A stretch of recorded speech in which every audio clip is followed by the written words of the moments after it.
Hey everybody, welcome back to the channel. My name is 3-Chord Dave and I'm a guitarist, and we're going to talk about guitars today for a change on the channel, which is what we talk about a lot. Anyway, so today I thought I would go back to one of our favorite stops and check out reverb.com, see if we can find any cool guitars on there. Of course, there's a lot of people around the world getting stimulus checks and such, and I know you should be responsible and spend that on like food and rent and stuff, but guitars are for sale, so let's check those out.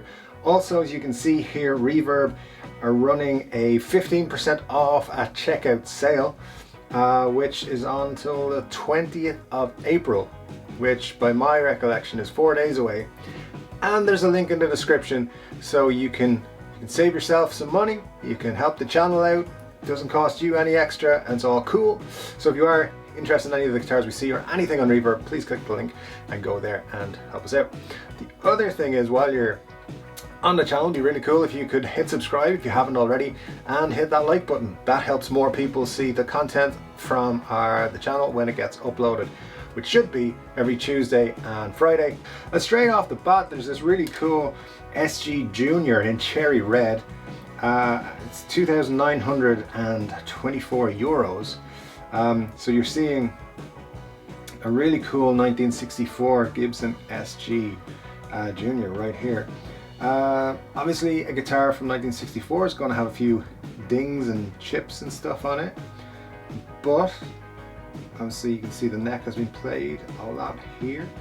But as it goes, this is not in bad condition. Headstock's taking a beating, alright, yeah, that's fair enough, but this thing's over 50 years old, so what do you expect?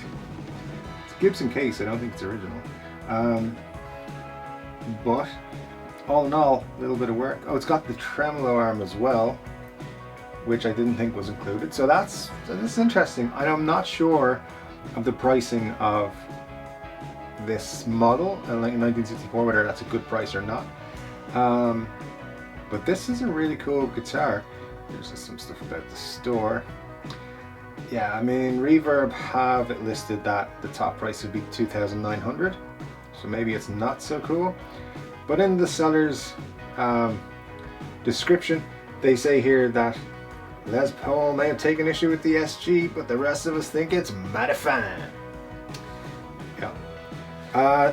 This early Junior is light and super resonant, and everything a vintage Gibson electric should be. It's a 64, so it has an earlier wider nut width that is comfier than comfy. I mean, alright, whatever. The SG Jr came out in 61, I want to say 61, and this is a 64, so you can't call it an early version of an SG Jr. Like, it's not a, it was a 61 or 62. You can also see in this picture here, the bridge is the stop tailpiece there, the wraparound tailpiece that's been put on. It's in good condition, not great condition. It's a nice guitar though, would not mind having it in my collection if money was no object. Of course, it's not that bad. It's 3,000. It's, you know, it's not out of the realms of possibility. But oh my God, look at this! Oh my God! So we've got a Gibson SG Standard, 1965 in Pelham blue, and it's still fucking blue. You know how rare that is? 5,264 euros with almost 300 shipping. Now this is in Brooklyn, in the United States, and look at this for awesome. Now, I'm not the biggest fan of Bigsby's because, you know, they're difficult. Mad checking on the headstock. Is this headstock painted on the back? Does that mean the neck is painted on the back as well? But everything there looks pretty cool. That truss rod cover is new, probably put on. I mean, there was no custom 1965 SG, so that's not original, which probably means there's been other things changed as well. Let me see. Wild body checking, finish checking on the body. You have probably not all original strings either. Just saying. Of course, I hope not. So the body, the finish has some checking in it, and also has a few dings. But overall, like especially from a distance, this thing is beautiful. I would say it plays pretty well. They appear to be original tuners. Quicksound Deluxe style tuners, double ringed. Looks pretty cool. This is a nice guitar. As I said, I'm not a big Bigsby fan, so I probably wouldn't put it on my shopping list. And that custom truss rod cover annoys me because it's not hard to get the right one and put it on. So let's see what they say.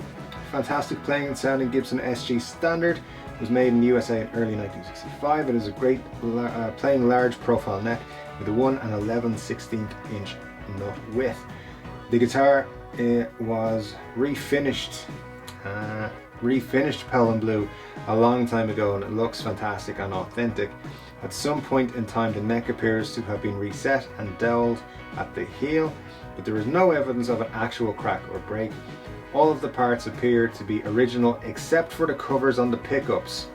That's not true. The guitar has been pro set up and sounds fantastic, and it comes with the original case.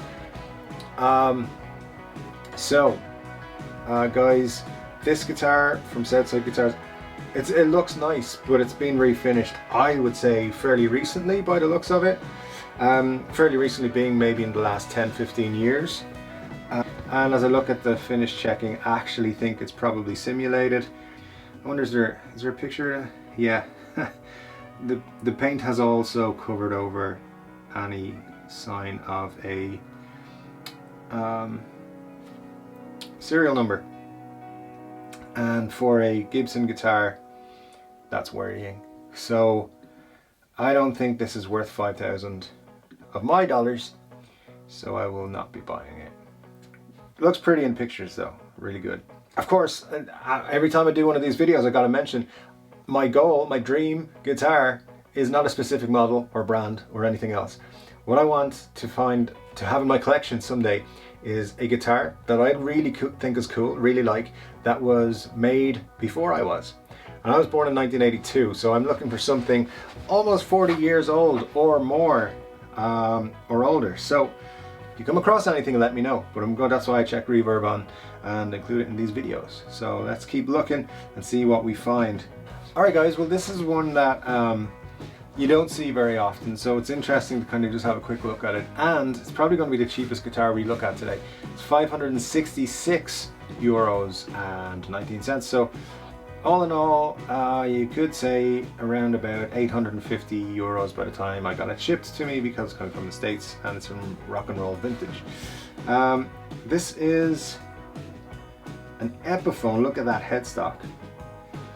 This is a model called the Genesis, which was very short-lived. I think we're looking at probably an early 80s model here.